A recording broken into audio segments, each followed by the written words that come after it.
¿Ya conoces las publicaciones del Centro Olof Palme?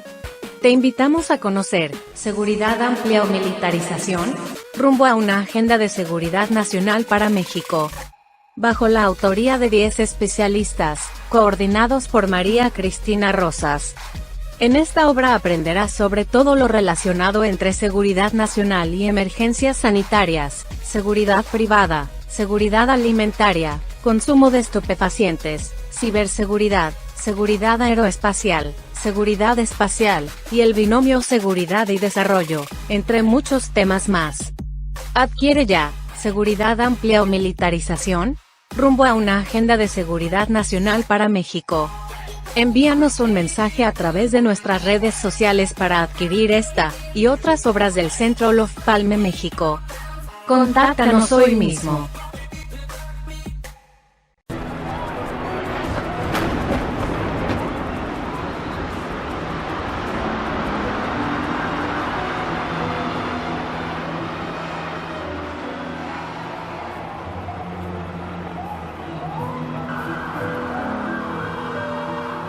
Estas imágenes muestran precisamente el momento del derrumbe de cada una de las torres.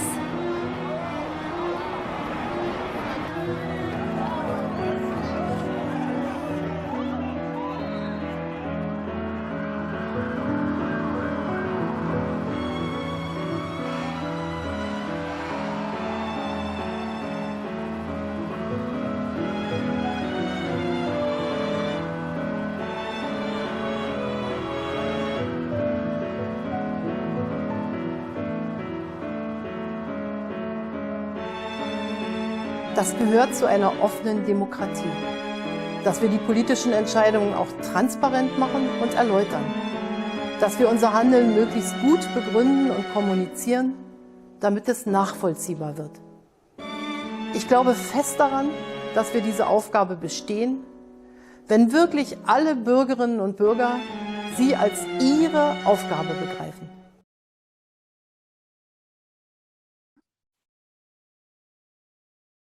Buenas tardes, buenos días, bienvenidos a esta sesión de las pandemias que vienen, organizada por el Centro Olof Palme para Estudios sobre la Paz. Le damos también la más cordial bienvenida a nuestros invitados. Hoy tenemos un panel especial, un panel, digamos, como siempre, de gran altura, pero además, hoy particularmente, tiene una profundidad bastante, relevante. Les quiero presentar en primer lugar al contraalmirante Arturo Fuenzalida Prado, que es infante de marina en retiro, oficial del Estado Mayor y magíster en Ciencias Navales y Marítimas. Sirvió durante 37 años en la Armada de Chile, llegando a ser el 42º comandante general del Cuerpo de Infantería de Marina. Después de su retiro se ha desempeñado como investigador en el área de estudios estratégicos y de seguridad y defensa en el Centro de Estudios Estratégicos de la Armada. Él es bachiller en Ciencias por la Academia Politécnica Naval, magíster en Ciencias Navales y Marítimas, mención en Estrategia de la Academia de Guerra Naval, planificación de operaciones de paz, Ejército de Tierra en España, graduado como miembro de la United Nations Assistance Team y egresado de varios cursos avanzados en el Centro Hemisférico de Estudios de Defensa. También es graduado del ILPE-CEPAL en Prospectiva para el Desarrollo. Actualmente es profesor de Análisis de Inteligencia en la Academia Politécnica Naval y de Prospectiva y Megatendencias en la Academia de Guerra Aérea. Profesor invitado a varias instituciones, entre ellas la Academia Nacional de Estudios Políticos y Estratégicos, desarrollando el curso de Análisis de Inteligencia del Magíster de Inteligencia Estratégica y la Universidad Iberoamericana en México, donde desarrolla las unidades de inteligencia y construcción de escenarios para la seguridad nacional del Diplomado de Seguridad Nacional, Derechos Humanos y Democracia. También contamos con la participación del doctor Ricardo Senes, que tiene una licenciatura en Economía por la Pontificia Universidad Católica de Sao Paulo, una maestría en Ciencias Políticas de la Universidad de Sao Paulo y un doctorado en Ciencias Políticas por la misma universidad. Es socio director de la consultoría Prospectivas Brasileñas de Asuntos Públicos desde su fundación en el 2001 y especialista en escenarios políticos y económicos, temas geopolíticos internacionales, políticas de innovación, internacionalización de empresas y diseño de agendas públicas sectoriales. Tiene experiencia en proyectos en los sectores de infraestructura, energía, aeroespacial, defensa, salud y tecnologías de la información.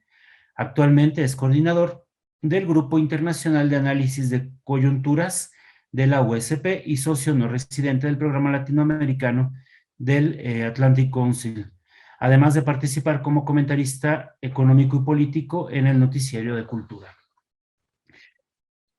También contamos con la participación de María Cristina Rosas, de la doctora, fundadora también del Centro Olof Palme, profesora investigadora de tiempo completo de la Facultad de Ciencias Políticas y Sociales de la UNAM desde hace 34 años, doctora en Relaciones Internacionales y en Estudios Latinoamericanos por la misma institución, maestra en Paz y Resolución de Conflictos por la Universidad de Uppsala en Suecia, y cuenta también con un diplomado en Epidemiología Analítica por la Facultad de Medicina de la UNAM, además de un diplomado en Diplomacia en Salud Global por la Escuela de Altos Estudios Internacionales en Ginebra, Suiza. Posee también la especialidad para educadores en diabetes por la Universidad de Anáhuac y es autora de más de un centenar de libros sobre negociaciones comerciales internacionales y tópicos relacionados con la seguridad nacional e internacional y la política global. Entre ellos, La seguridad extraviada, apuntes sobre la seguridad nacional de México en el siglo XXI, y México y la seguridad espacial en el siglo XXI. Ha sido miembro del panel de expertos de la Comisión Ambiental para América del Norte del Tratado de Libre Comercio de América del Norte. Es también miembro del Consejo Consultivo de la Agencia Espacial Mexicana, presidente del Centro de Análisis e Investigaciones sobre la Paz y Seguridad y Desarrollo, Olof Palme, ganador en 3 ocasiones del Premio en Investigación Económica Maestro Jesús Silva Gerso, otorgado por el Instituto de Investigaciones Económicas de la UNAM. Consultora de varios organismos internacionales y de gobiernos en torno a negociaciones comerciales internacionales, pertenece además al Sistema Nacional de Investigadores. Es columnista en revistas como Etcétera y Alcaldes de México, en el diario Río Grande Guardián, miembro del Consejo Editorial de Globalítica, al igual que comentarista sobre temas internacionales en 11 Noticias, ADN 40, Canal del Congreso, CNN en español, Sputnik News, Radio Educación, Radio UNAM y diversos medios impresos, digitales, nacionales y extranjeros. Habiendo hecho la presentación, damos pues la palabra al contraalmirante Arturo Fuenzalida. Por favor. Muchas gracias.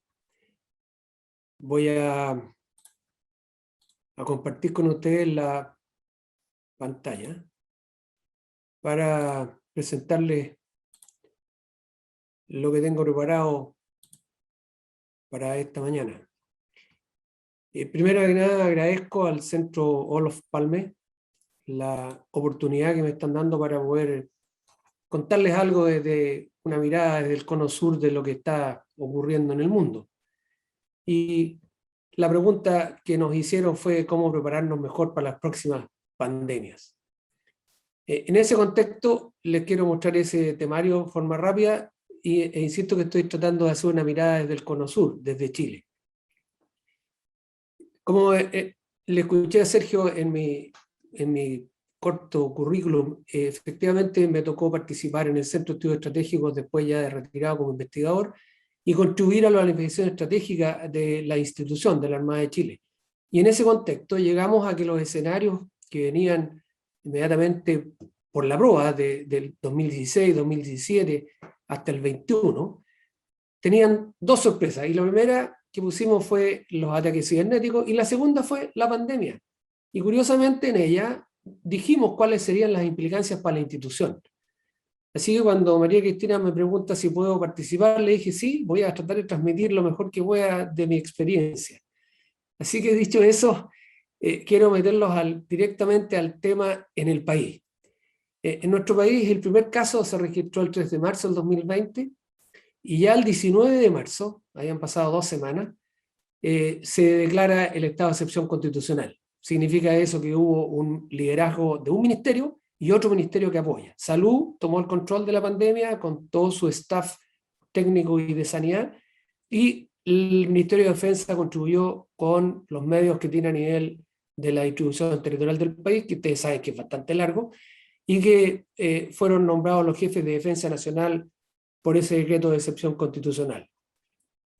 Curiosamente, el sistema funcionó rápido, y si ustedes se fijan, el 30 de marzo, después de haber pasado todas estas emergencias, asumir tareas y qué sé yo, se emite un primer informe epidemiológico, y que a la derecha ustedes ven en la gráfica cómo fue el impacto y la velocidad que tuvo la epidemia en la población del país. En el segundo gráfico está distribuido por edades y sexo, y si ustedes se fijan, al 30 de marzo, al 29 específicamente, habían 2.088 casos confirmados. De esos había unos importados, otros que se habían contagiado en el país y unos que estaban en estudio. Esta información, el ministerio dijo, yo voy a tener que mandar esto semanalmente. Así es que hay un informe que sale todas las semanas. Este es el del 4 de octubre, y el último, que es el de hace un par de días, es el número 155, desde que partió la pandemia. Y de aquí quiero destacar nada más que el resumen, para que ustedes vean, al 10 de octubre teníamos 2 millones de casos, y eso, en términos prácticos, la idea era que el país tome conocimiento de cómo se ha registrado todo el problema de la epidemia, qué significa eso en distribución territorial en el país, qué incidencia hay por una cierta cantidad de habitantes, en este caso son cada 100.000, y al mismo tiempo cómo eso ha impactado en los grupos etarios, de tal forma de que sepamos a quienes hay que cuidar más o a quienes hay que proteger más. Al mismo tiempo, en prácticamente 3 meses se estructura una estrategia para testear, trazar y aislar. Y el objetivo es ese, es que el Plan Nacional de Acciones que hace el gobierno con toda su organización política liderada por el Ministerio de Salud, nos vaya diciendo periódicamente qué está pasando con cuántas pruebas se hacen, qué tipo de pruebas, qué positividad hay, y al mismo tiempo trazar a aquellos que ya están contagiados y al mismo tiempo aislarlos, dando facilidades para ese aislamiento. Eso fue a partir del 2 de julio del 2020. Esto se fue transmitiendo a través de, cómo se está ejecutando, a través de un informe de indicadores, y que no hacía otra cosa que decir cuál ha sido la búsqueda en el país de personas que estén enfermas, que se presentan o no síntomas, cuál es la positividad por regiones a nivel del país, somos 17 regiones, 16 más la metropolitana, cuál es la cobertura que tiene en general el tema de testeo a nivel nacional, cuántos son los nuevos casos, pensando que esto es semana a semana, y finalmente cuál es la trazabilidad de ese personal o de esos ciudadanos que están enfermos. Esto ha sido súper útil a nivel del país, y lo que ha hecho el ministerio es que reporta prácticamente día a día en su página, y eventualmente cada 2 días sale en la televisión un reporte de qué está pasando, cuántos casos activos hay y cuántos de ellos han requerido hospitalización. Ahí está la del 12 de octubre y esta es la de ayer. Así que en términos prácticos, la estrategia se aplicó, hubo un buen plan de acción y ha dado resultados. Esta es la gráfica del plan o del programa Yo Me Vacuno. Si ustedes se fijan, el dato que está ahí es al 12 de octubre y hay prácticamente 33,5 millones de dosis aplicadas, pensando que la población del país son 17,5 millones y alrededor de 18,5 podrían ser hoy día, pensando que había una inmigración bastante fuerte en el país. Respecto de la aplicación de 1 o 2 dosis, dependiendo de la vacuna, hay 14,3 millones de personas que ya están vacunadas con la configuración completa.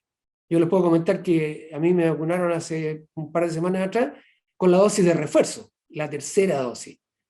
Las 2 primeras fueron Sinovac y la última fue AstraZeneca. Así que en teoría, si me llego a contagiar, no voy a ir a dar a la UCI.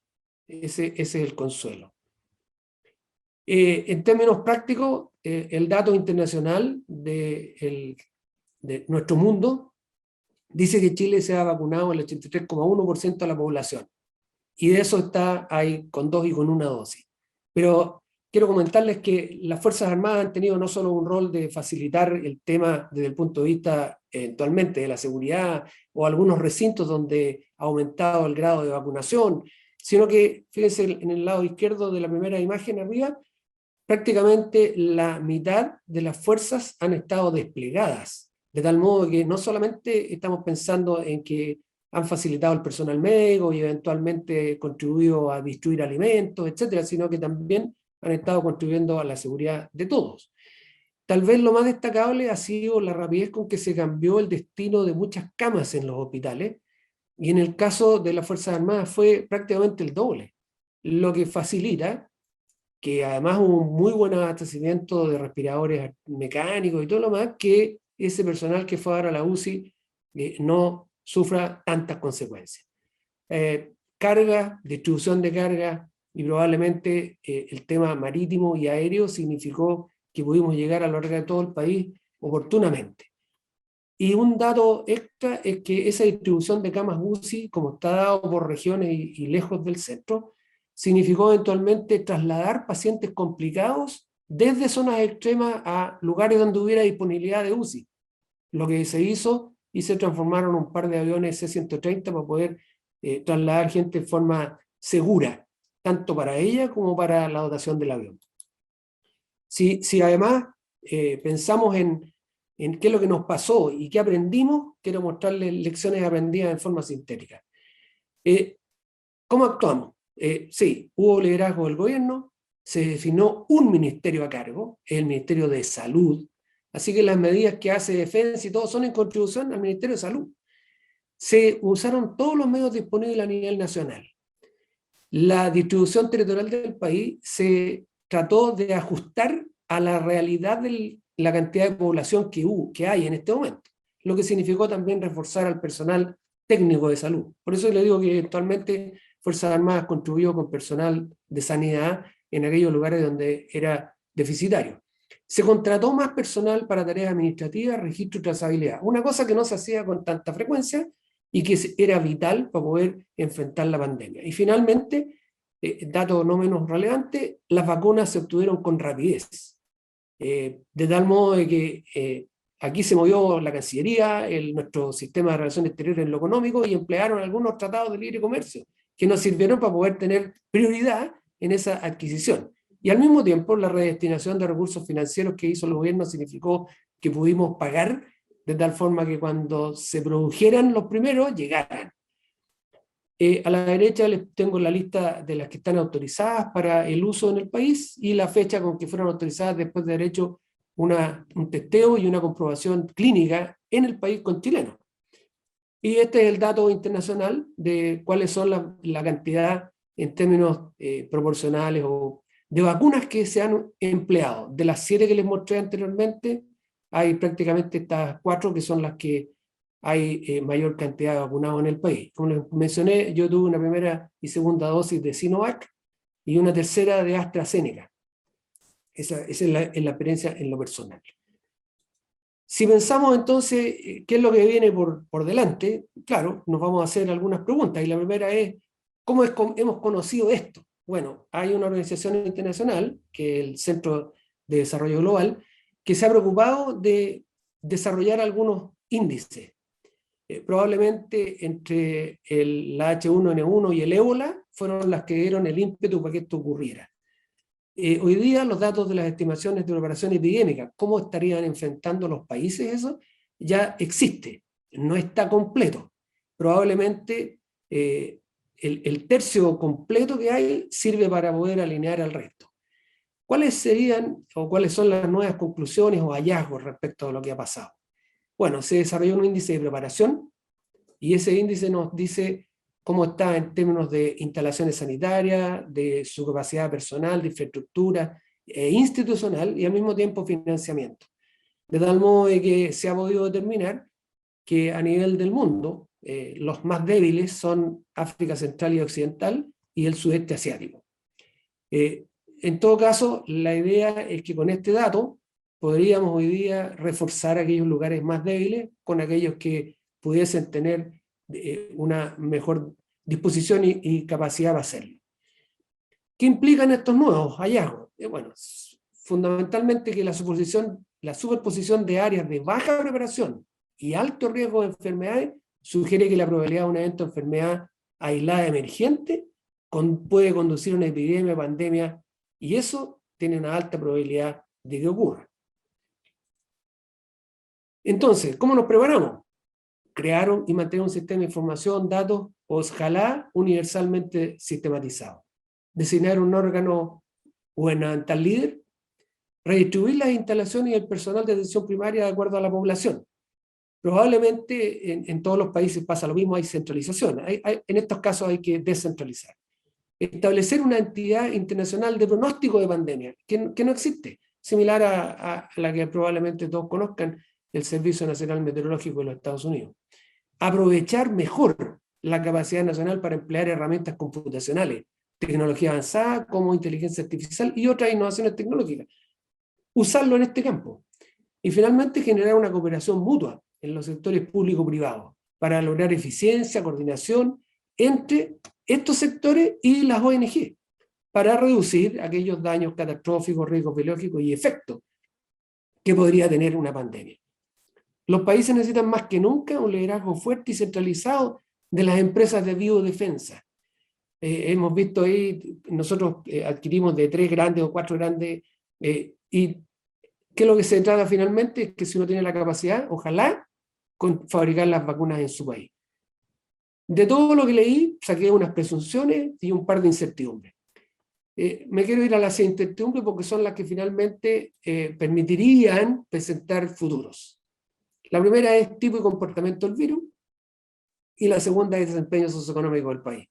Si eso lo llevamos a un par de vectores al estilo de Schwartz, Peter Schwartz, con sus matrices, llegamos a que vamos a lograr 4 escenarios. Y si eso lo llevamos a la matriz en detalle, esos son los 4: reacción rápida y contundente, sin reacción y expansión, reacción lenta o reacción eficaz y inestable. Y de ellas entonces saqué el escenario deseado al que nos gustaría llegar dentro de estos supuestos, que son las 2 grandes incertidumbres, y el indeseado. Así que, dicho eso, lo único que me queda es hacer un par de reflexiones. ¿Cuándo llegará realmente una futura amenaza de pandemia? Es la primera, y los expertos han estimado que hay en este momento un 2,5 o 3,3% de probabilidad que en un año llegue ella. Eso significaría que en 25 años puede haber un 47 y un 57% de probabilidad. Y la segunda es, ¿cómo nos podemos asegurar que el mundo esté preparado? Bueno, en medio de esta pandemia es difícil considerar prepararse para la próxima, especialmente cuando no hay certeza respecto a la secuencia cronológica de la pandemia. Así que agradezco una vez más al Centro Olof Palme la invitación. Les dejo ahí mi correo electrónico por si hubiera posteriormente algo que necesiten o que les mande la presentación. Muchas gracias. Agradecemos al contraalmirante Fuenzalida por sus palabras. Sin duda Chile ha sido un ejemplo también en el continente del manejo de la pandemia. Y bueno, ya localizamos muchos detalles que hay que tomar en cuenta para nosotros, muchas lecciones para México y para los otros países. Invitamos también a todos nuestros asistentes, a los asistentes vía Zoom, vía Facebook Live, que puedan hacer preguntas si gustan a través de el chat o de mensajes. Nosotros vamos a irlas sistematizando y al final vamos a poder planteárselas a los panelistas. Si gustan poner también el nombre de a quién va dirigida o si va dirigida de manera general. Damos la palabra pues ahora al doctor Ricardo Senens para que nos comente sobre la situación no solo en Brasil, sino también aquello que nos espera más adelante. Gracias. Gracias, Sergio. Gusto estar con ustedes. Argentina, puro realmente hacer estar con este grupo tan distinto, académicos, analistas. Voy básicamente a hacer un comentario más amplio sobre lo que se pasó en Brasil.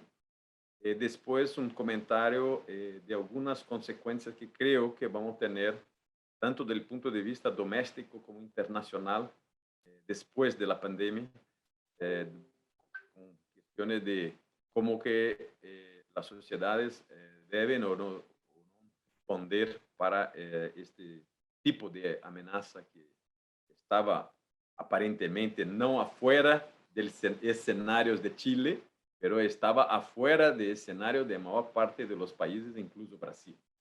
Esto es bastante interesante como un punto para reflexión. Bueno, como Arturo ha indicado, los países en general lo adoptaron más o menos 7 puntos críticos para el combate de la pandemia. Claramente tiene a ver con instrumentos de gobernanza conjunto multisectorial, porque es una cuestión multisectorial, además ser un issue de salud, en verdad impacta todos los otros campos de la vida. Entonces, la cuestión del teste, la cuestión de la trazabilidad, la cuestión del aislamiento, la cuestión de la campaña de comunicación, la cuestión de las vacunas, la importación, los acuerdos o la producción, la cuestión hospitalaria de tratamiento y después la gestión económica de todo esto, ¿no? O que ha pasado en Brasil y todo al reverso de lo que se pasó en Chile y otros países más con respuestas mucho más sofisticadas, o que ha pasado en Brasil fundamentalmente es un proceso en el cual el gobierno federal, en particular sobre el liderazgo del presidente de la República, ha negado que nosotros estamos viviendo, nosotros en Brasil y además el mundo, estaban de facto viviendo una pandemia. Entonces, la postura fue clásicamente de una postura de negación. Entonces, el gobierno federal fundamentalmente no ha engajado de manera estructural en ninguna de las acciones que yo he mencionado y que Arturo ha mencionado también sobre las posturas de gobierno. Entonces, el gobierno, hasta hoy, el gobierno, la parte ejecutiva del gobierno federal, distinto de una parte del Congreso, la parte del Poder Ejecutivo Federal, sigue negando que se trata de una pandemia y que es fundamentalmente un problema de salud menor, ¿no? Y no un tipo. Entonces, lo que se pasó es que no se adoptó un programa de teste amplio en Brasil, no se adoptó la trazabilidad de estos casos. Brasil ha sido uno de los países que más está preparado incluso para producción de vacunas. Esto se fue retardado hasta marzo, abril de este año. Embora, por ejemplo, la Pfizer ha buscado Brasil en meados de año pasado, exatamente para ser um dos primeiros países a contratar e distribuir vacunas. Por algunas, lo buscaron Brasil por algunas cuestiones específicas. Brasil tiene un sistema unificado de salud público.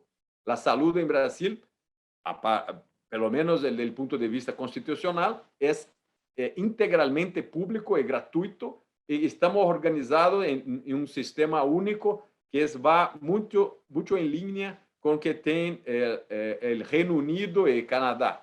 Entonces, tiene eso, de los pocos áreas de política social en Brasil que está bastante organizado desde el punto de vista federativo y desde el punto de vista de financiabilidad.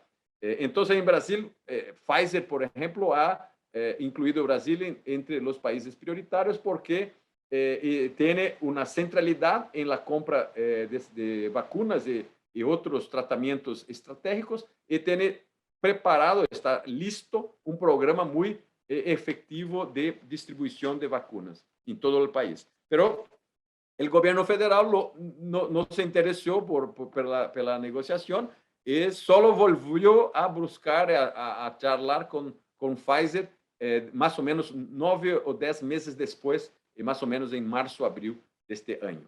O que se pasó también es que el gobierno federal no lo creía que aislamiento era una política efectiva y que le decía fundamentalmente que esto era un problema económico grave y que aislamiento no debería ser adoptado, y siguió así hasta ahora. Su campaña de comunicación, como decorrência disso, es nula. No ha estructurado una campaña de comunicación, y además se empeñó en una pelea de comunicación con otros gobiernos estaduales. Entonces, toda la población de Brasil lo veía dos versiones. Una del gobierno federal, que no había pandemia, que no era necesario aislamiento, que no era necesario el test y todo. Y los gobiernos estaduales, la gran mayoría de ellos, no 100%, pero 85% de ellos, con una campaña exactamente al contrario de la campaña federal. Entonces, obviamente, el resultado es una confusión de comunicación gigantesca.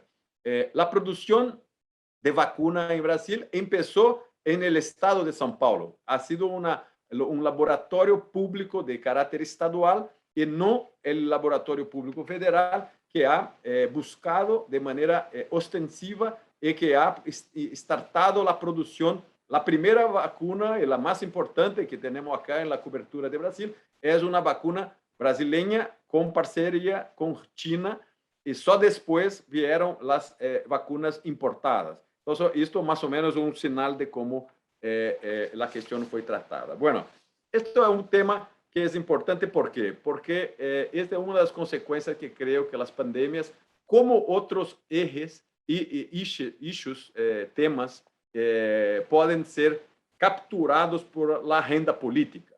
Y si tienes una respuesta que ha sido semelhante, por ejemplo, a que podemos tener contra un ataque terrorista, por ejemplo, que fue, estamos discutiendo aquí, 20 años después de los ataques terroristas en Nueva York. En este momento de un shock, de un impacto, de una crisis que impacta todo el país, toda la sociedad, toda la economía, nosotros tenemos dos tipos de respuestas. Una que es buscar una reacción coordenada, estructurada, con fuerte apelo político. En caso de Estados Unidos ha sido claro, ¿no? Todos lo conocen bien, que es un gobierno que estaba debilitado políticamente, ha recuperado completamente su capacidad de coordinación, de su poder sobre el Congreso y todo. En la pandemia, creo que la situación ha sido semelhante, porém, con señales distintos. Algunos gobiernos en la región de la América Latina claramente han tenido una respuesta fuerte, coordinada, estratégica y como repercusión ocurrió un fortalecimiento de la capacidad política de los gobernantes. En caso de Brasil y algunos otros casos donde el principal liderazgo político ha negado que la pandemia como un issue, ha ocurrido lo opuesto, una degradación, una pérdida creciente de capacidad política, que es más o menos lo que tenemos hoy por hoy en Brasil. Bueno, este es un primer punto de Brasil y las posibilidades de respuesta o politización del tema como pandemia o otras crisis de misma naturaleza. Bueno, pero el segundo punto que me gustaría reflexionar con ustedes es, no conocía, por ejemplo, este trabajo que Arturo ha indicado sobre una probabilidad o no de nuevas pandemias en el futuro, pero claramente creo que la cuestión de la salud de manera más amplia, pandemia es un dos aspectos de eso, pero también la cuestión de un enfrentamiento, por ejemplo, de un bioterrorismo o cosas que tienen a ver con o no controle de manera suficiente de la salud pública por varios tipos de amenazas, ¿no? Amenazas que son controlables, amenazas que no son controlables, amenazas de carácter político, militar o amenazas de carácter económico. Esto creo que es un tema que pasó a ser un tema de carácter estratégico. ¿Y por qué ha pasado a ser un tema estratégico más do que creo que las experiencias anteriores?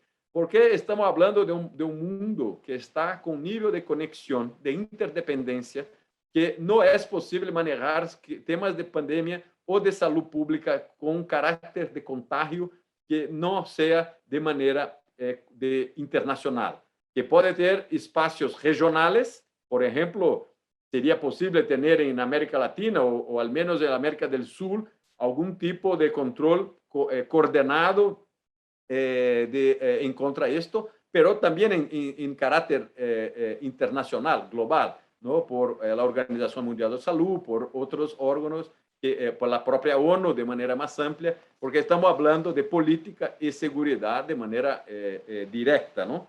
Entonces, esa es una primera cuestión, cómo el tema de pandemia y de salud pública de manera general tienes un carácter de interdependencia muy clara, y Arturo ha mencionado también, porque si uno mira las estadísticas sobre la distribución de vacunas, tenemos una concentración de vacunas de 80-90% en un grupo muy chico de países.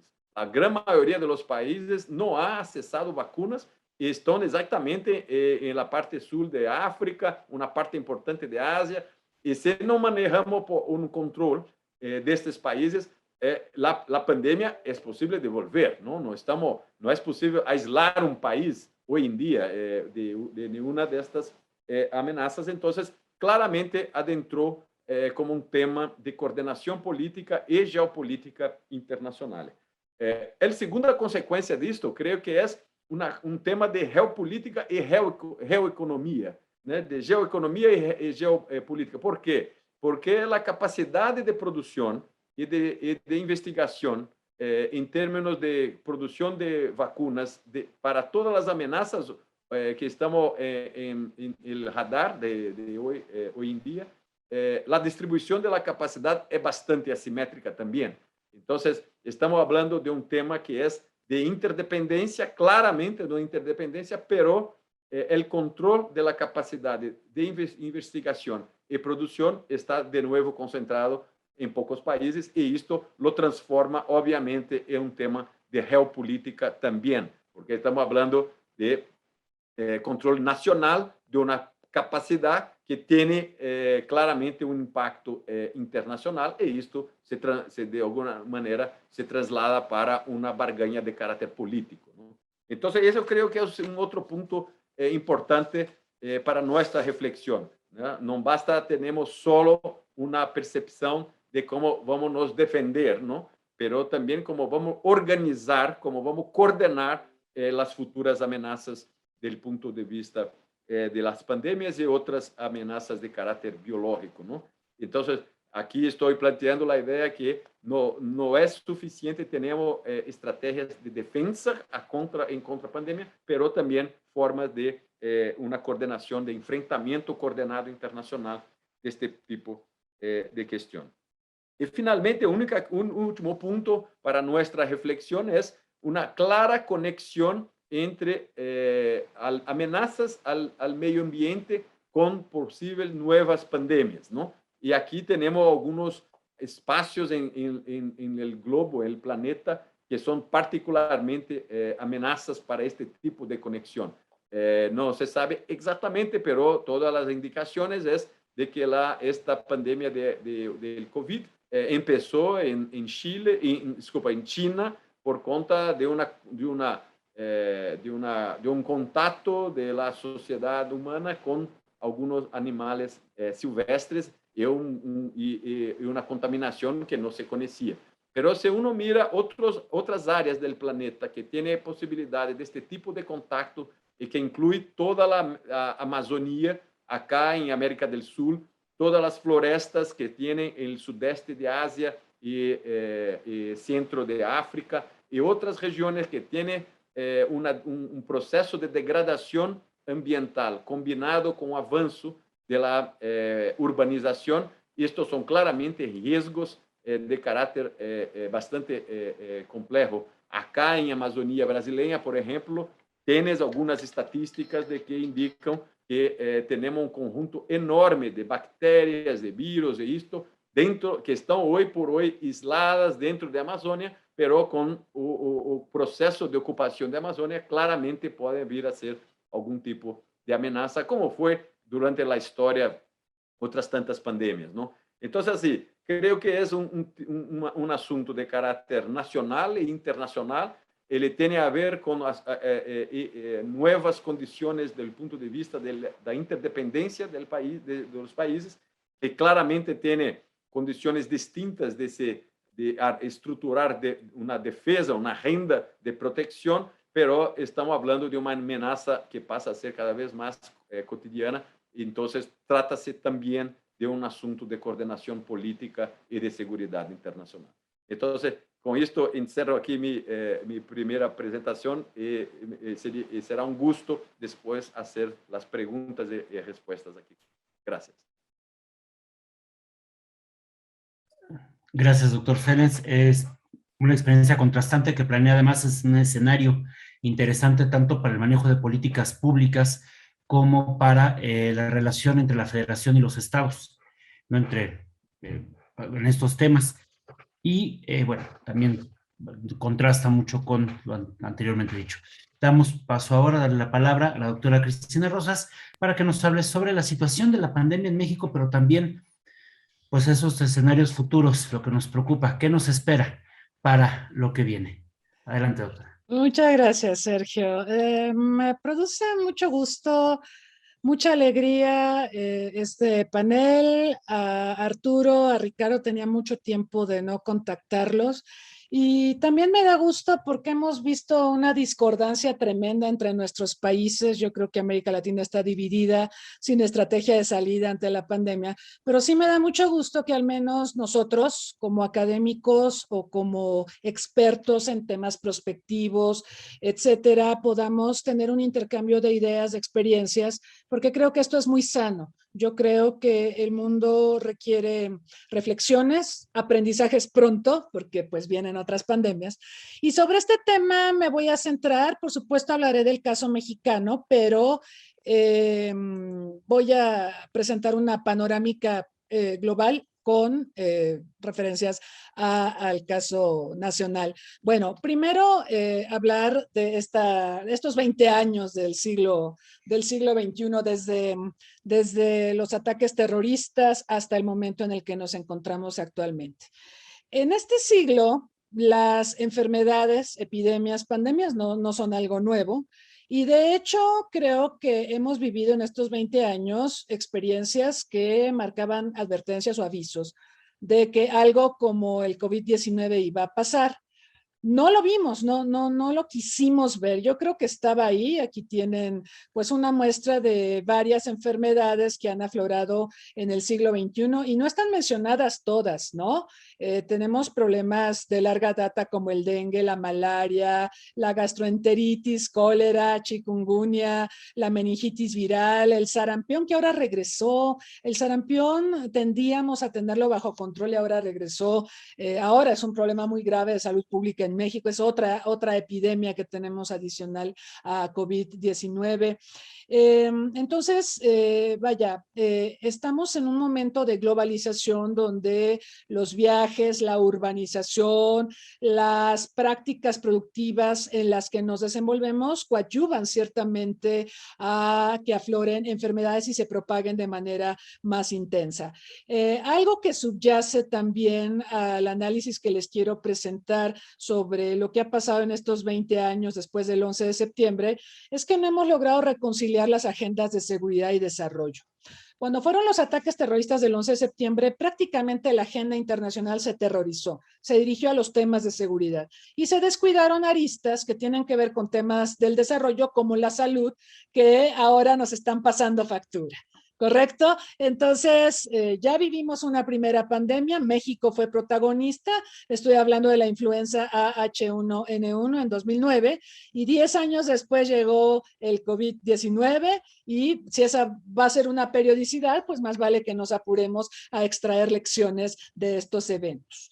Bueno, el terrorismo y el COVID-19 en este siglo han sido dos eventos cataclísmicos que han volcado la atención del mundo hacia ellos, evitando un correcto redimensionamiento y contextualización de los mismos. Antes del COVID-19, todo era terrorismo. Ahora con COVID-19, todo es COVID-19. Entonces perdemos el contexto y eso dificulta mucho dimensionar los problemas y articular respuestas apropiadas para hacerles frente. Entonces postulo que sí tenemos que mirar estos problemas tratando de reconciliar seguridad con desarrollo. Terrorismo ha sido mayormente visto como un problema de seguridad, COVID ha sido mayormente visto como un problema de desarrollo. Creo que si lo reconciliamos podríamos tener mejores resultados. Y ahora voy a hablar de 20 elecciones porque son 20 años, ¿no? Desde el 11 de septiembre para acá. 20 elecciones para los próximos 20 años o más allá, sobre cosas en las que he estado reflexionando a lo largo de todos estos seminarios que hemos tenido al paso de estos meses. Bueno, primero, la colaboración entre diversos actores frente a una emergencia de salud pública de importancia internacional es esencial. Hay un elemento aquí, puede parecer muy subjetivo, pero es tremendamente importante, el miedo. Es un elemento que contribuye a acciones irracionales, ¿no? Tenemos que contrarrestar el miedo definiendo roles específicos de parte de quienes están a cargo de desarrollar respuestas. Obviamente cada país tiene fortalezas y debilidades distintas, pero bueno, hay que, digamos, identificar las fortalezas, identificar las debilidades, tratar de trabajar sobre las fortalezas, tratar de reducir las debilidades en cada sector y trabajar mucho en logística y operatividad y vinculando siempre a las comunidades locales, porque a veces son las más ignoradas en crisis como las que estamos enfrentando. Un punto al que me quiero abocar también es la importancia que tiene, lo hemos discutido mucho a la luz de esta pandemia de COVID-19, la vigilancia y la notificación para asegurar una respuesta rápida y poder contener un brote. Y aquí sí quiero señalar que la República Popular China no informó a la comunidad internacional a tiempo y en forma sobre COVID-19, lo que retardó su identificación como evento de salud pública de importancia internacional y también retardó la declaratoria pandémica de la OMS. La pandemia fue decretada el 11 de marzo. Es decir, ya habían pasado varios meses desde el brote y desde que se sabía que era una enfermedad nueva contra la que los seres humanos no teníamos capacidad de reacción. Es decir, no teníamos anticuerpos. Entonces, esto debió de haberse notificado de manera expedita para acelerar una respuesta y detonar los protocolos que existen ciertamente a nivel internacional. Uno de los ejes de los protocolos, ustedes lo saben, es el Reglamento Sanitario Internacional de 2005, que establece la obligación de los miembros de la OMS de hacer la notificación respectiva cuando hay un evento de salud pública de importancia internacional precisamente para responder. Y aquí quiero recordar el caso de México con el H1N1. México fue quien estrenó este reglamento. Este reglamento estaba recién elaborado, se hizo en 2005, entró en vigor en 2007 y México lo invocó cuando tuvimos en abril de 2009 la identificación de esta enfermedad, el H1N1. Y México notificó, y ustedes saben lo que pasa cuando un país notifica, ¿sí? Sobrevienen un montón de cuestiones que a veces pueden inhibir que los países notifiquen, pero pues aquí entra un tema de responsabilidad internacional. Cuando México notificó, bueno, hubo impactos en el turismo, en los viajes internacionales, en las actividades económicas, hubo estigmatización. Yo recuerdo en Centroamérica, en los cruceros de las calles te vendían cubrebocas para protegerte del virus mexicano. Porque hay esta tendencia siempre que tenemos una situación epidémica o pandémica a ponerle apellidos. Antes fue la gripe española, que de hecho no surgió en España, surgió en Kansas, en Estados Unidos, y luego Trump hablaba del virus chino, ¿no? A propósito del COVID-19, siempre le quieren poner apellidos a las enfermedades, y al H1N1 pues lo llamaban el virus mexicano. Es más, bueno, para nosotros esta notificación que hicimos a la OMS sí tuvo un costo económico pasmoso, pero yo creo que es justo reconocer que México contuvo la pandemia, ¿sí? O sea, México actuó con la responsabilidad internacional que entraña el haber suscrito el Reglamento Sanitario Internacional y México contuvo la pandemia, actuó como lo establecía el reglamento. China no, o sea, lo pongo en la mesa para la reflexión. China no actuó de esa manera, retardó lo más que pudo la notificación. También en otro plano, es importante comunicar el mensaje a la población. ¿Por qué? Porque la salud es una responsabilidad colectiva. Y cada persona, cada miembro de la sociedad toma decisiones que impactan en su salud. Entonces, yo aquí postulo que es muy importante trabajar en alfabetización en salud, health literacy. Este es un tema que también se ha difundido en algunos círculos, sobre todo lo he visto en países desarrollados, en Suiza, en los países escandinavos, donde se pone mucho énfasis en la alfabetización en salud, que le permite a las personas tomar mejores decisiones que impactan positivamente en su salud, ¿no? Por ejemplo, la alimentación. La alimentación es crucial para gozar de salud. También cómo acudir a consultas médicas para monitorear tu salud. También ponderar adecuadamente los medicamentos que te prescribe un médico. Actualmente el mundo está enfrentando una crisis de resistencia a medicamentos, precisamente porque las personas, cuando van con el médico, les da una receta, les dice, toma este medicamento 10 días, y las personas la toman 2 días y después ya no la toman, y esto genera una resistencia del organismo a medicamentos, y a la larga, esto significa que en futuras enfermedades o con la misma enfermedad y usando el mismo medicamento, ya el medicamento no va a resultar efectivo. Entonces, la alfabetización en salud puede coadyuvar a crear escenarios de salud para las sociedades. Y también sabemos que la alfabetización en salud es distinta en los diversos estratos socioeconómicos, es distinta para adultos mayores, para menores de edad, en fin. Entonces debemos de trabajar en la inclusión y justamente la alfabetización en salud puede ser un elemento toral. Ahora, otro aspecto que quiero traer aquí a consideración de ustedes es que cada que tenemos un cataclismo, un evento sistémico, los organismos responsables de responder, de apoyar a la población y de mitigar los daños, normalmente cuando pasa la crisis hacen un recuento, ¿sí? Una lluvia de ideas, revisan cómo actuaron y hacen una valoración. ¿Esto por qué? Porque si después tienes un evento similar o peor en el futuro, pues ya tienes un camino andado y puedes saber cómo responder. Cuando ocurrió la pandemia de la H1N1 en Estados Unidos, el Departamento de Salud y Servicios Humanos encontró que si bien los comunicados de la CDC fueron adecuados, su mensaje no llegó a quienes no hablaban inglés, ¿no? Entonces, ¿cómo gestionar riesgos si tu mensaje no llega a toda la población? Este es un punto importante. También en las evaluaciones post-pandemia se encontró que los estadounidenses perdieron confianza en el gobierno cuando el abastecimiento de vacunas contra el H1N1 no llegó a diversos sectores de la población. Entonces, hoy le dices a la población, vacúnate, y la población recuerda que cuando hubo el problema del H1N1, no hubo una distribución equitativa de las vacunas. Y fíjense que este es un tema ahorita en México, por toda la polémica que se ha generado respecto a si hay que vacunar o no a los chicos, ¿no? Los chicos se sienten excluidos. Y por otra parte tienes el discurso del gobierno federal que te dice, manda a los chicos a la escuela. ¿Cómo los mandas sin vacunar? ¿Cómo los expones? ¿No? Entonces, es muy importante este tema, ¿sí? De la inclusión, de ser inclusivos y de hacer llegar el mensaje a aquellos sectores que generalmente quedan excluidos de este tipo de políticas.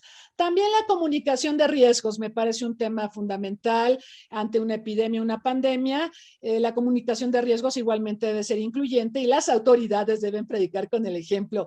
Hace un momento Ricardo hablaba de Bolsonaro, quien decía que el COVID pues no existe, que la gente se muere de todas maneras, que era una gripita, etcétera. No se vacunó, ustedes lo vieron en la Asamblea General de Naciones Unidas, recluido en su hotel porque no podía entrar a ningún lado porque no está vacunado, ¿no? Aquí está el presidente Felipe Calderón cuando tuvimos la pandemia de H1N1 y ¿qué estamos viendo ahí? Que el hombre apareció ante los medios de comunicación, ante la opinión pública nacional, vacunándose, ¿sí? Y eso es lo que, y hemos visto a Biden vacunándose, y hemos visto a gran parte de los líderes mundiales que han actuado con responsabilidad ante la pandemia, vacunándose. Entonces, esto es importante porque ellos son los jefes de Estado o jefes de gobierno cuya imagen pública impacta en los gobernados. Si los gobernados ven a su presidente vacunándose, eso genera cierta confianza, ¿sí? Y abona a que pues podamos seguir avanzando en la credibilidad de instituciones. Hoy vivimos una crisis tremenda de falta de credibilidad en las instituciones. Yo recuerdo también cuando fue la pandemia de H1N1 al entonces secretario de Salud, José Ángel Córdoba, ahí no se ve muy bien porque lo tapa la enfermera, pero José Ángel Córdoba aparecía en televisión con su cara de susto, estaba muy asustado por el H1N1, sí proyectaba esta preocupación muy grande que tenía como secretario de Salud Federal, pero él aparecía señalando cómo debíamos estornudar, por qué debíamos de usar cubreboca, explicaba cuáles eran las medidas de contención de la enfermedad y esto abonó a darle digamos, difusión a las medidas para enfrentar a la pandemia. Entonces, es muy importante comunicar bien los riesgos. Me voy a apurar.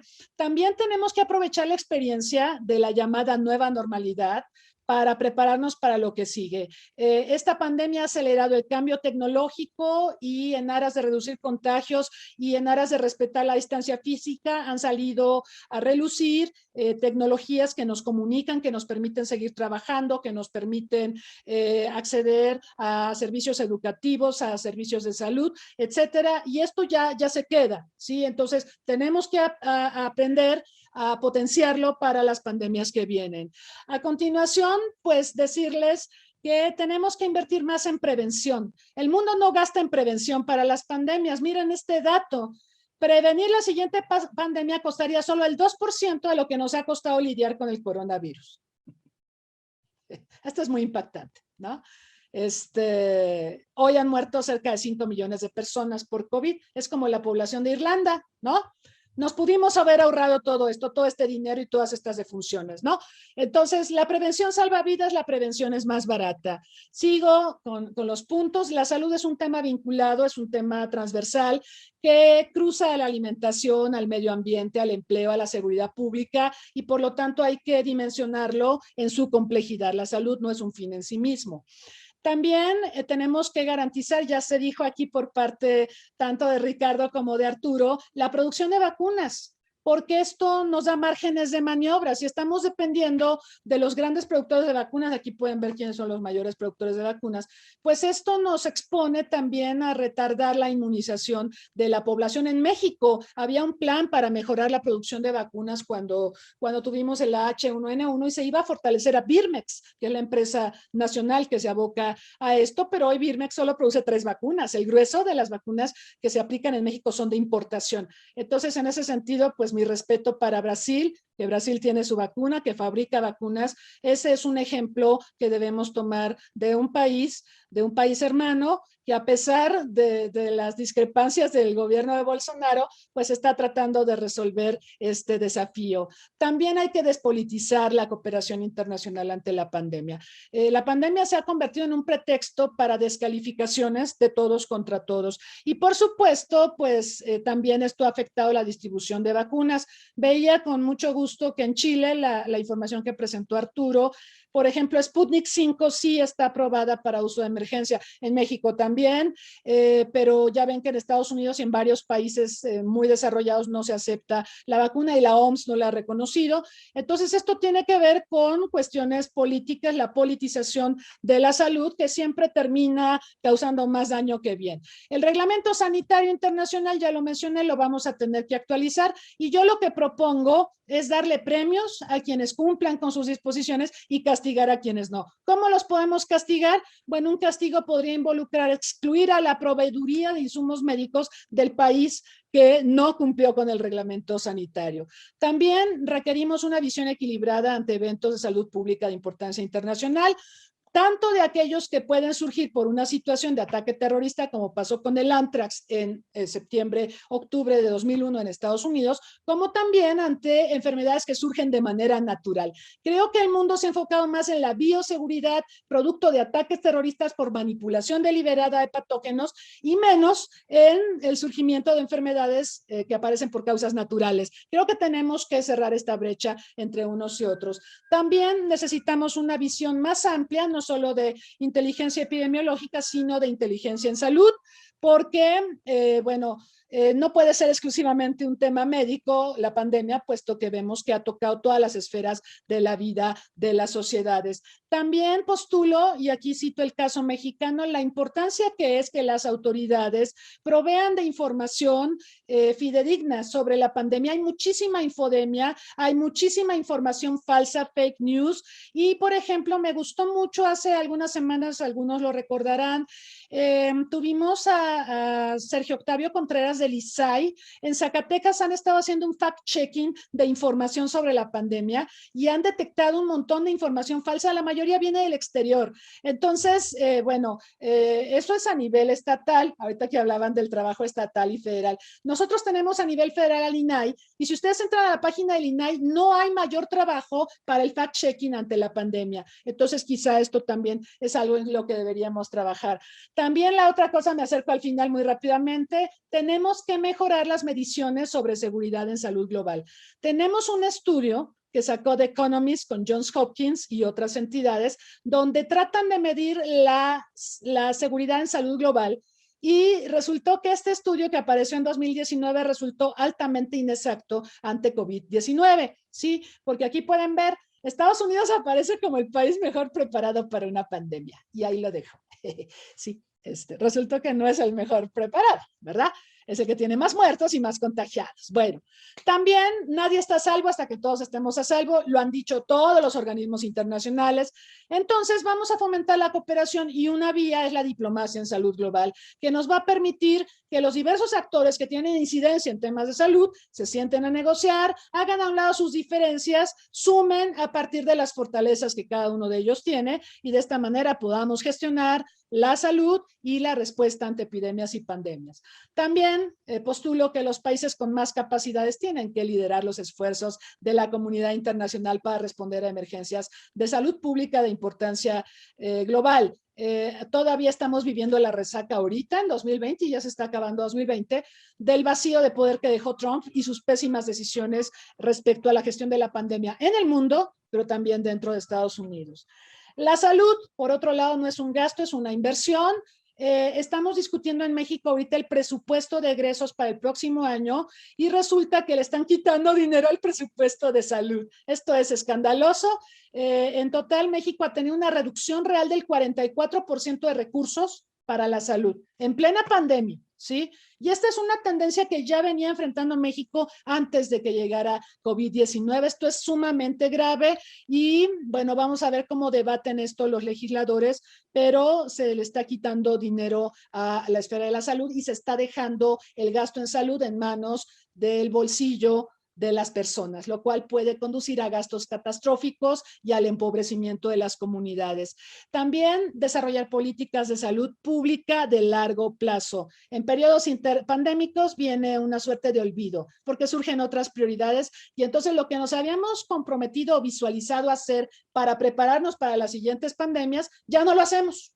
Pasó entre el H1N1 y el COVID-19. Cuando fue H1N1 dijimos que íbamos a hacer un montón de cosas, y al final ya no las hicimos.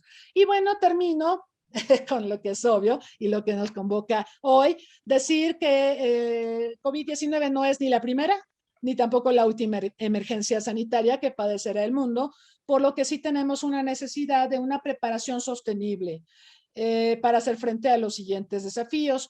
Digo, no hay un buen momento para que aparezca una pandemia, ¿no? O sea, si ustedes me preguntan, ¿y cuál sería un buen momento para que hagamos frente a una pandemia? No existe eso, pero el mejor momento para prevenir las pandemias yo creo que es ahorita que estamos sufriendo esta pandemia y que tenemos montones de experiencias e ideas, y también foros como este en el que nos encontramos para trabajar de manera sostenida. Esto tiene que ser continuo, no hay que interrumpirlo, de manera sostenida para construir sociedades más sanas, más prósperas y más seguras. Gracias. Muchas gracias, doctora. De hecho, respondió algunas de las preguntas que ya están llegando. De ahí voy a plantearles algunas generales y después ya iríamos a algunas que les hacen en particular, ya dándoles la palabra. De manera general, tenemos primero lo que las facultades que debería asumir la OMS, ¿no? De acuerdo a su experiencia, su opinión. La otra es si el sistema COVAX es un inicio suficiente para responder a las pandemias, y Otra más, como ciudadanos, ¿qué podríamos hacer para prepararnos? ¿Cómo debemos educar y educarnos, ¿no?, ante este riesgo siempre latente de las pandemias? Tengo otra más, que si es posible o sería posible crear una agencia latinoamericana que pueda responder a este tipo de crisis con investigación de punta y desarrollo de vacunas, todo tomando en cuenta lo que dijeron sobre el caso de Brasil. Ahora, si gusta, le doy las preguntas al contraalmirante Arturo Fuenzalida y después le doy la palabra. Además, estas son generales las preguntas. La pregunta específica, si considera que Chile debe asesorar a los países latinoamericanos sobre el manejo de crisis sanitaria y si eso sería posible, y cómo sale el gobierno chileno, ¿sale fortalecido después de la pandemia? Y cómo sale la economía de Chile después de la pandemia, cómo se planea que pueda salir. Contraalmirante, le damos la palabra, tiene 5 minutos.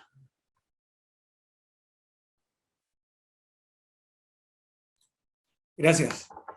La verdad que si nosotros debiéramos cooperar o contribuir a traspasar nuestra experiencia, yo creo que es lógico y es obvio. Pero obviamente que todo esto tiene dos caras. Podemos nosotros conversar con los vecinos, podemos conversar con los amigos, y eso nos va a llevar a eventualmente que algunos no van a querer. Lo otro relevante en el caso nuestro es que nosotros somos un Estado unitario. Entonces, independiente de que Ricardo nos explicó su norma constitucional en que la salud pública es para todos y es una obligación del Estado, aquí sí y no. Tenemos un servicio genérico a nivel nacional, pero cada uno de nosotros aporta a un fondo de salud y tiene la libertad de hacerlo a un fondo de salud privada. Y si nos vamos a los números en el país, alrededor del 80 y tantos % depende de la salud estatal del país, del Estado, y el otro 15 o 18 tiene la salud privada, que tiene obviamente unas restricciones en términos de lo que pasa con las preexistencias, las operaciones, las hospitalizaciones. Sin embargo, durante el periodo de la pandemia, todos se alinearon con el Estado. Entonces, las vacunas las compró Chile. Las proporciones las entrega el Servicio de Salud público y privado, pero las vacunas las compró el Estado. De tal modo que han sido en este momento gratis. O sea, nadie puede decir, me cobraron por la vacuna. No. Vaya y vacúnese, porque es tarea suya vacunarse. Así que, sí, yo creo que hay algunas experiencias que podemos traspasar así en forma transparente, pública y todo lo demás, pero hay otras que depende mucho de cómo están nuestros estados estructurados. Y la pregunta de cómo saldría el gobierno y el fortalecimiento económico o debilitamiento económico, le puedo adelantar que estamos en 2 o 3 procesos políticos complicados en este momento, complejos en el país.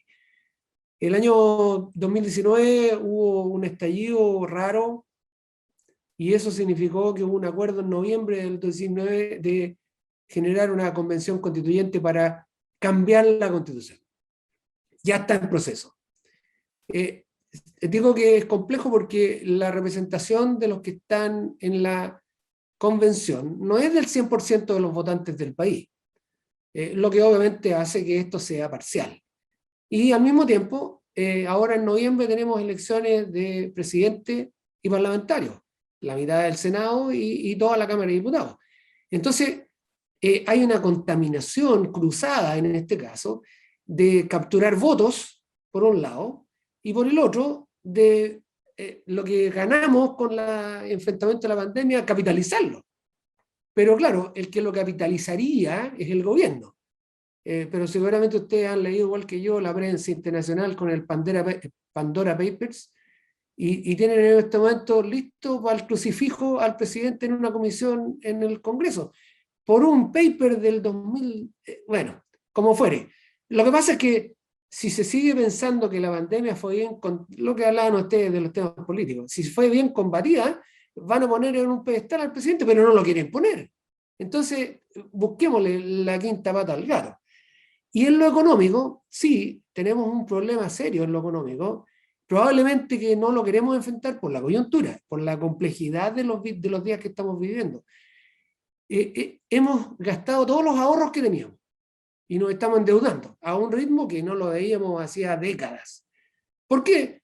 Porque como paró en general el comercio, pararon los negocios, tenemos una alta razón de empleados de servicio que pararon, hubo que recurrir a la plata fiscal. Y el Estado se puso con un ingreso familiar universal y le está dando dinero a cada chileno en su cuenta corriente o va y retira de su cuenta. Y paralelo con eso, nosotros tenemos un sistema de capitalización individual para el fondo de pensiones, se le echó mano al fondo de pensiones. Y todo el mundo alega y dice que las pensiones son malas. Imagínense si le quitamos plata al fondo. Más mala va a ser. Entonces, lo económico nos tiene complicado. La inflación este año eventualmente va a llegar alrededor del 6%, que no es... claro, si lo comparamos en el mundo a lo mejor no es tan alto, pero para nosotros es un salto, es mucho. Y eso va a significar que los más pobres van a ser más pobres. Así que estamos complicados.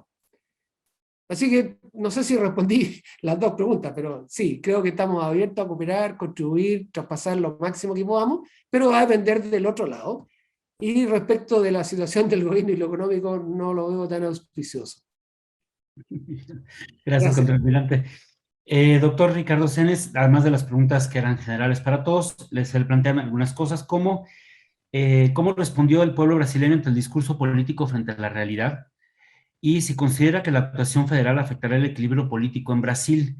Una última nada más, si el modelo de salud pública brasileño podría o sería conveniente que se exportara a otros países de la región. Y aquí un poco lo enlazo con lo que había dicho el contraalmirante Fuenzalida, porque dice, todo depende de los vecinos y amigos. Preguntaré, ¿y los vecinos son amigos? Entonces, bueno, pero le damos la palabra, por favor. Gracias, Sergio. Creo que la pregunta sobre una posibilidad de una agencia regional de salud, nosotros tenemos la Organización Panamericana de Salud, que ha tenido algunas importantes iniciativas, incluso la centralización de compras de medicamentos y vacunas que son de uso común en toda la región. Entonces, creo que sí, tiene espacio para eso. No creo que la actual conjuntura política de los países de la región, empezando por Brasil, se tiene la gana, la visión o la concordancia de que fortalecer agencias regionales es una prioridad. Entonces, no creo que en el corto plazo tenemos viabilidad política de eso, pero creo que sí es un tema que va a volver para la agenda regional, porque es un tema de carácter estratégico tan evidente que creo que sí, que tiene ese espacio. Y no sé si OPAS, la Organización Panamericana, va a cumplir esta función integralmente o si va a ser necesario una otra agencia, no sé, de carácter.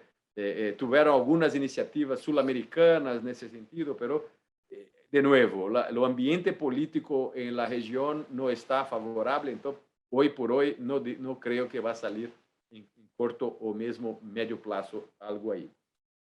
El segundo punto que es importante, la respuesta de la población a la negación del presidente y su team y su equipo por la pandemia. Se quedó una cosa muy clara durante un periodo que fue una división también en la opinión pública, porque estaban todos siendo bombardeados, estaban todos no sabiendo si las cifras y las ideas que estaban saliendo del gobierno federal, que son las más fuertes, por supuesto, tienen los instrumentos más fuertes de comunicación, tienen más visibilidad. Lo decían, por ejemplo, un tema acá en Brasil que sigue aún hoy, que es: mira, estas vacunas no están aprobadas, están en período de testes, por tanto, no son seguras, no deben ser tomadas. Entonces, esto era claro. Entonces, esto sigue aún hoy en día y es parte de este juego de narrativas que el gobierno federal empezó y hoy por hoy sigue teniendo esto. Por ejemplo, como María Cristina ha mencionado, el presidente no ha tomado la vacuna y pasó una situación de una vergüenza enorme que fue no solo estar, tener que se quedar en los hoteles, pero no ha podido ir en los restaurantes. Entonces, tiene una situación de toda la comitiva haciendo su comida en la calle. Entonces, una cosa increíble, pero es esto que tenemos acá, ¿no? Entonces, pero la opinión pública al final lentamente ha cambiado para una idea de que la pandemia es importante y de que la vacunación es importante. Entonces, hoy Brasil tiene más o menos 93% de la población en favor de la vacuna y estamos avanzando muy fuertemente en el programa de aplicación de vacuna. Entonces, estamos yendo bien ahí. A donde la opinión pública ha estado más acerca de la opinión del presidente de que de los otros es con relación a lo aislamiento, principalmente porque por las consecuencias económicas de desempleo y todo eso. Entonces, en términos de aislamiento de la población, ahí tenemos una división clara. La población parte más acerca de las ideas del presidente y otra más en contrario, ¿no?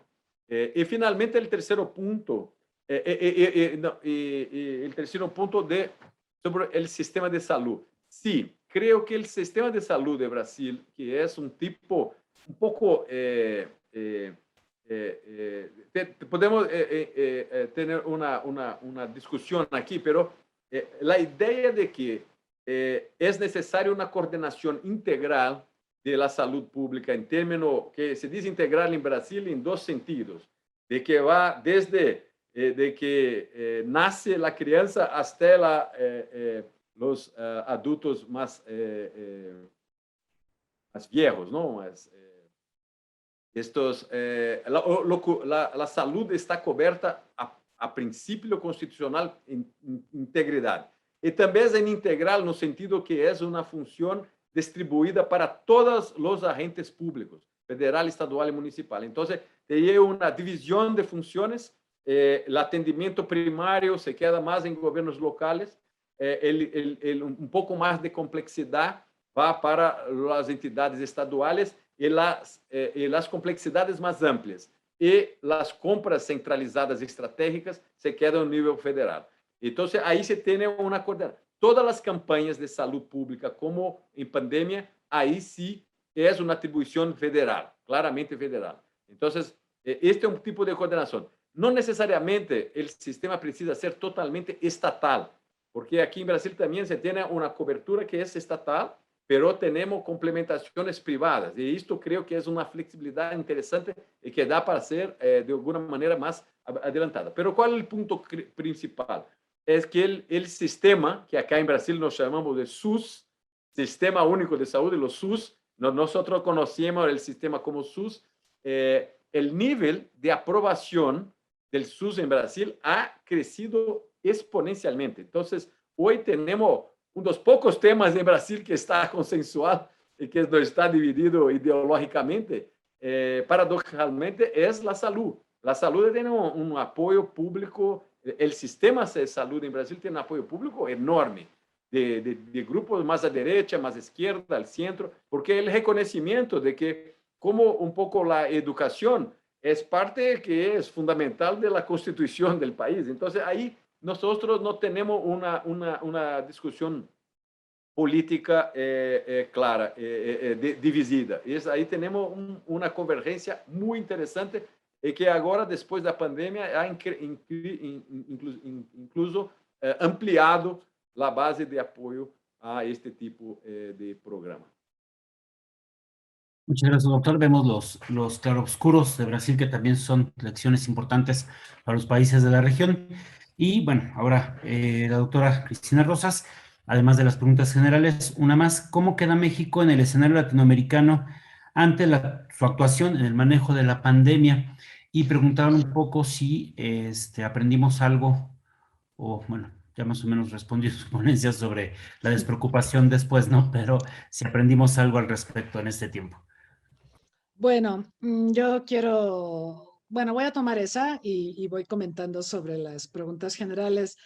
¿Qué hemos aprendido? Sí, sí hay aprendizajes, pero como comentaba, vienen los periodos interpandémicos, surgen otras prioridades y se olvidan los compromisos. Yo creo que México sí tiene fortalezas, obviamente. Una de sus fortalezas ha sido ciertamente las campañas de vacunación. Y esto viene desde la Revolución Mexicana, cuando se decía que en una mano una persona debería tener un fusil para defender la soberanía y por otro lado debería tener una vacuna también para protegerse. Entonces, esto es desde la Revolución Mexicana.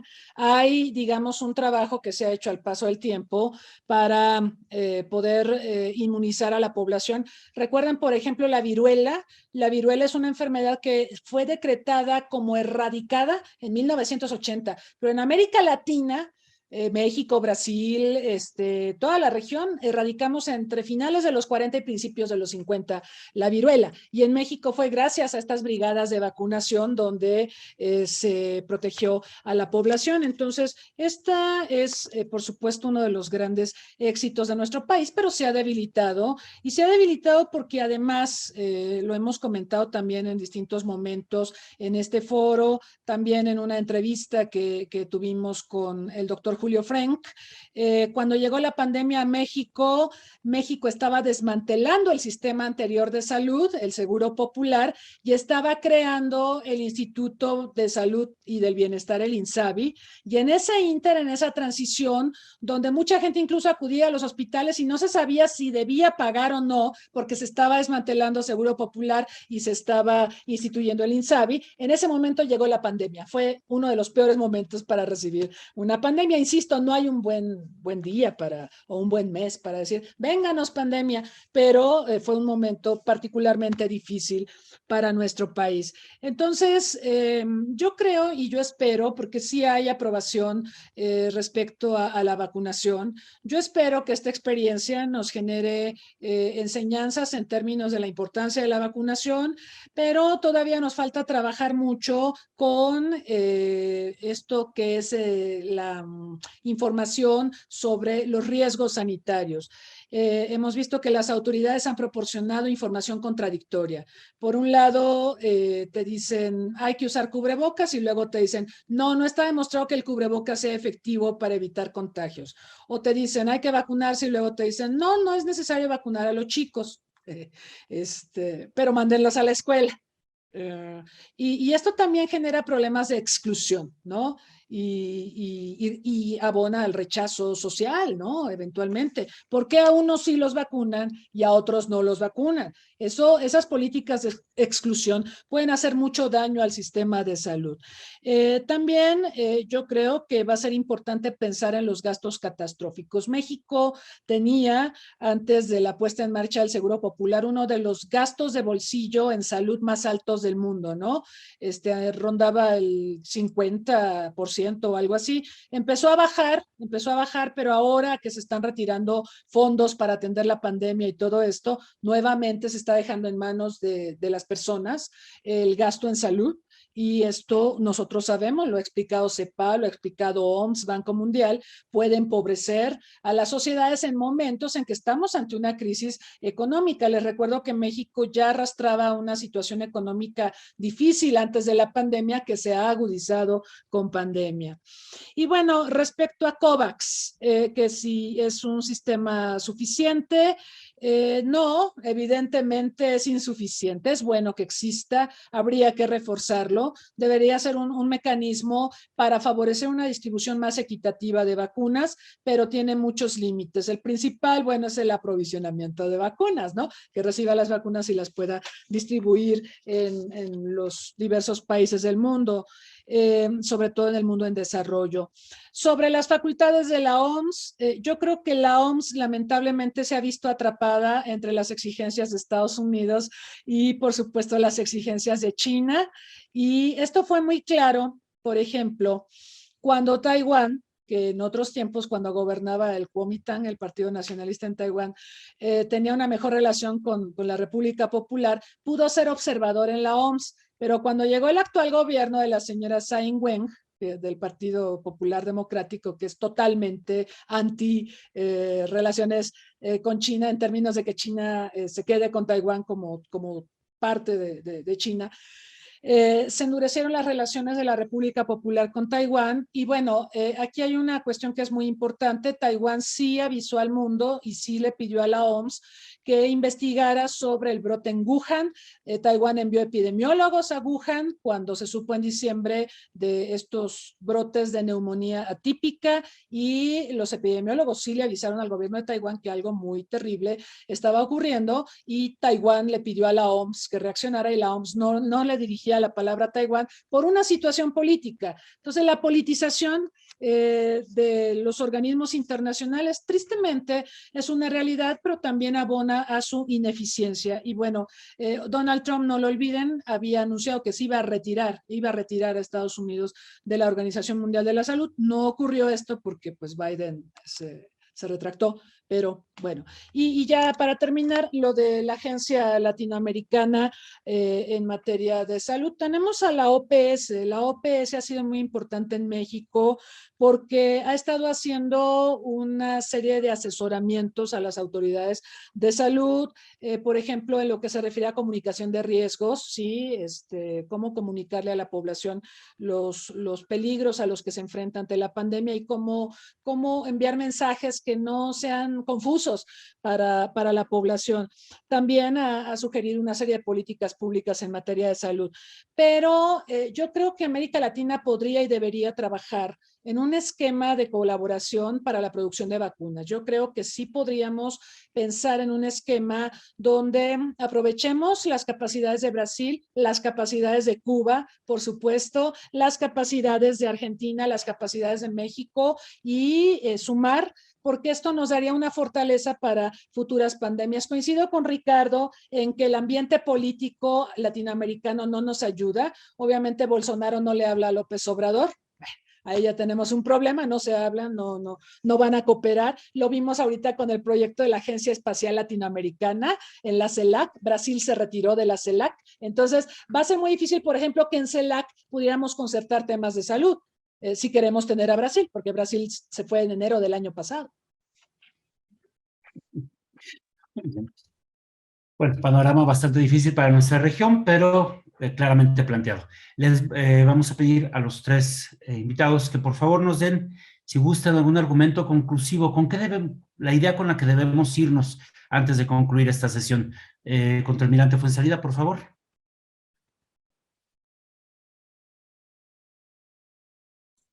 Sí, yo diría que lo radical en esto es que nos tenemos que preocupar de la educación de salud.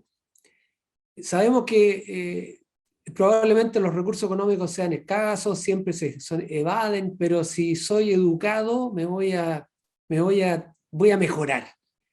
Y en ese sentido, entonces, el mensaje para el ciudadano común y corriente es, oiga, edúquese lo mejor que pueda. Y el mensaje para el que dirige esto es, oiga, comunique adecuadamente. Cuando tengamos una situación como esta, su comunicación tiene que ser veraz y certera. No haga comunicaciones políticas, ni tendenciosas, ni con intereses particulares. Ese sería mi cierre. Muchas gracias. Muchas gracias, contralmirante. Le damos la palabra ahora al doctor Ricardo Sáenz, por favor. Bueno, creo que tenemos algunas cuestiones importantes acá que tienen a ver con una mirada, el tema de salud para adentro de los países, ¿no? Domésticamente, o sea, esta idea de que salud no es un programa de izquierda o de derecha, mas es un tema de seguridad nacional, ¿no? Entonces, esto es un punto interesante, tirar un poco el carácter ideológico y tratar como uno de los pilares de la seguridad ciudadana y la seguridad nacional. El segundo es que, como María Cristina ha mencionado, tenemos en verdad espacios, por ejemplo, en la producción cooperativa, cooperada de vacunas y otros espacios, incluso de vigilancia sanitaria, que hacen mucho sentido regional, ¿no? Brasil tiene frontera con 11 países, y si no tiene un control de la frontera, no va a controlar la pandemia, ¿no? Entonces, tenemos problemas con Venezuela, con Paraguay, con todo, y Bolivia y todo, y vamos a seguir teniendo, ¿no? Entonces, es parte de la agenda regional tal cual otros temas económicos se fueron en términos de integración, cooperación, creo que ahí tenemos. Y finalmente, una mirada más amplia de carácter global, que las cuestiones de pandemia, como otros temas, tiene un carácter, por un lado, de cooperación y por otro, de disputa geopolítica, geoeconómica y todo. Entonces, sí, creo que ahí tenemos un tema amplio e interesante y que necesita cada vez más expertos tratar. No es más un tema que podemos tener solo como una preocupación doméstica o solo como una preocupación de una política social más de la izquierda. ¿Sí? Este es un tema que hoy pasa por todo lo geopolítico, geoeconómico y de seguridad de los países. Creo que esto es un poco, Sergio, mi mirada final sobre nuestras... Gracias. Gracias, doctor Celes. Ahora vamos a escuchar las conclusiones de la doctora Cristina Rosas. Sí, muchas gracias. Yo creo que esta pandemia ha sacado lo peor de muchas naciones, ha puesto en evidencia lo peor. Ha aflorado el nacionalismo, hemos visto un nacionalismo sobre la base de sálvese quien pueda, yo me salvo, no me importan los demás, y esa ha sido, digamos, la tónica a lo largo de estos 2 años. Lo que explica también cómo hemos retardado la recuperación del mundo ante este flagelo. Yo creo que la pandemia evidencia que un solo país no va a resolver esta crisis sanitaria, se requiere necesariamente la cooperación internacional y tenemos que avanzar en la inmunización y tenemos que avanzar en una distribución más equitativa de vacunas. Pero aquí me voy a detener para recordar que quizá la mayor enseñanza de esta pandemia, como también la mayor enseñanza de los sucesos del 11 de septiembre de 2001, es que no podemos enfocarnos solo en una prioridad, en un solo tema. Tenemos que mirar el contexto y el conjunto de los temas. Ahorita es importante la pandemia y la atención de las naciones está volcada para hacerle frente, pero no podemos olvidarnos del cambio climático, que es un flagelo que además impacta en la salud. Está por suceder próximamente en las siguientes semanas una cumbre alrededor del tema del cambio climático y los científicos son muy pesimistas, nos están diciendo que la reconversión, por ejemplo, a tecnologías limpias va mucho más despacio de lo que quisiéramos y que un cataclismo ambiental se avecina y hemos visto digamos, señales de que esto está ocurriendo con los incendios forestales, con los fenómenos hidrometeorológicos a los que hemos tenido que hacer frente, cada vez más recurrentes, cada vez más destructivos, cada vez con más víctimas fatales. Entonces, hay que enfocarnos no solo en la pandemia es muy importante, es un tema urgente que reclama nuestra atención, pero también hay una gama de tópicos que están subyacentes o que están ahí presentes y que si no los miramos y postergamos su atención nos van a colocar en una situación muy, muy grave y nos va a pasar lo que nos pasó ahora con la pandemia por estar mirando solamente o exclusivamente al terrorismo como máxima amenaza para la seguridad del mundo. Muchas gracias, doctores. Hemos escuchado a lo largo de ya varios meses un análisis exhaustivo sobre la situación de la pandemia en el mundo, en México en particular. Se han abordado diversos frentes a lo largo de todos estos esfuerzos. Por lo tanto, la recopilación, digamos, de todo este material se encuentra, por supuesto, disponible en los medios sociales, en la página del Centro Olof Palme. Los queremos invitar también, antes de dar la conclusión de esta mesa, a una tarde que el próximo jueves 26 de octubre a la 1 de la tarde contará con la presencia del doctor Francisco Gil Villegas del Colegio de México. También va a haber un próximo seminario que inicia el 4 de noviembre sobre los 30 años de la desaparición de la Unión de Repúblicas Socialistas Soviéticas, cómo ha cambiado el mundo a lo largo en estas 3 décadas que se dicen poco, pero muchos de nosotros vimos cómo cayó. Entonces ya nos habla también, ¿no?, del significado personal y para el mundo de este suceso. Les agradecemos, el Centro Olof Palme les da las gracias por acompañarnos. Doctores, ha sido verdaderamente un honor y un placer tenerlos reunidos. Creo que para ver las grandes potencias latinoamericanas, diría que nos faltó Argentina, pero no es cierto. No se lo digan a ellos. Les queremos agradecer infinitamente su presencia a todos y cada uno de ustedes, a quienes nos han acompañado a través de Zoom, de Facebook. Agradecemos también su presencia, su amabilidad y los esperamos para nuestros próximos eventos. Muchas gracias y muy buena tarde.